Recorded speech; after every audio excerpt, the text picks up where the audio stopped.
Okay, riders. So, ito yung Molten BG 4500. Original. All original. All goods na all goods to. So, dumating itong bola na to. Inflated. So, katulad nga sinasabi ko sa inyo, kapag ang bola na Molten ay dumating sa inyo na walang hangin, 100% fake yan. OEM yan. Class A yan. So, ang mga Molten BG 4500 kasi galing simula sa sa planta ng Molten mismo, idinideliver yan dito sa Pilipinas ng nakahangin. Kaya malaking karton ito. Sa loob ng isang malaking karton, ang laman lang yan ay 12 lang. 12 pieces lang. So, ang gagawin natin ngayon, i-check natin kung gaano katigas itong bola na to, kung ilang yung pressure na itong bola na to. At kung gusto nyo rin pala ng original na Molten BG45 para hindi kayo maloko, siguro malamang sa inyo, sawang-sawa na kayo makabili ng mga fake, mga OEM na bola na Molten BG 4500. So ito yan, ang ano na ngayon, ang nakatatak na ngayon dito is level 1 2023 to 2027 na. So may mga makikita kayo dyan dati until lang 2023, siguro konti na lang yon. At ang pinagkaiba nun, yung mga 2023 dito sa 2027, magagaan itong 2027, nasa 600 grams lang ito. Pero yung mga 2023 nasa 616 grams yun, mas mabigat yun. So mas okay sa outdoor yun. Ito mga ganito kasi pang indoor na lang yung bigat nito eh. Pero ayun nga, check natin yung hangin. Let's check the pressure. So ito maganda tong panghangin namin ngayon. So dati manual namin ginagawa, yung tinutusok lang namin na gano'n, tapos may tsaka lang lalabas yung kung ilang PSI siya. At least ngayon dito digital na.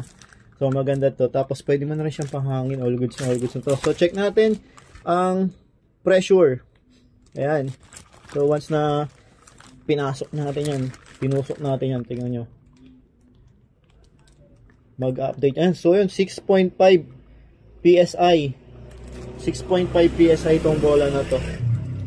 So ibig sabihin from planta ng ng Molten, ang PSI na bola ay 6.5. At nakalagay din naman dito yan nakalagay din dito. Ang alam ko nakalagay dito yan 8.7, 7.25 to 8.7 PSI. So yan, yung pressure niya 6 HPA 0.6 BAT. Yung mga niya, yung mga pressure niya, iba-ibang kung ano bang tawag doon. So ito yung barcode ng bola. So kapag nakalubog yung barcode, ano ibig sabihin? OEM, fake yan. Pero sa Molten BG 3800, kapag nakalubog yung barcode, may original na nakalubog ang barcode. Yun yung galing China. Original yun. Hindi porket galing China ay OEM or fake na. Original din yun. Manufactured lang siya sa China. May marami kasing manufacturing plant ang Molten. Meron silang Thailand. Alam ko meron ding Taiwan.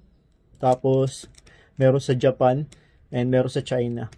So yun mga idol. So kung gusto niyo ng original na Molten BG 4500, kung ayaw niyo mapeki kayo, nagsawang-sawa na kayo mapeki ng mga bola, order na lang kayo sa amin. Sa amin nyo na orderan. At kung gusto nyo makasigurado 100% na original talaga, para yung mga walang fake na bola talaga, Doride, try nyo si Doride. Yan, all goods na all goods yan. Ito yung pinakamura natin. Doride tambay sa court, 788 lang yan. Tapos Doride bola ng Noipi, 1,688. Maganda yan. Ano yan, may buy one get one yan na naka-promo. Tapos bola ng bayan. Yan, all goods yung mga bola natin, mga yan. Lalong-lalo na yung yan yung Junior MPBL na bola. So ayun lang mga idol. Kung nakatulong ako na ma-identify ninyo kung paano original at fake na bola, please don't forget to subscribe. And that's it. I'm Bounce out.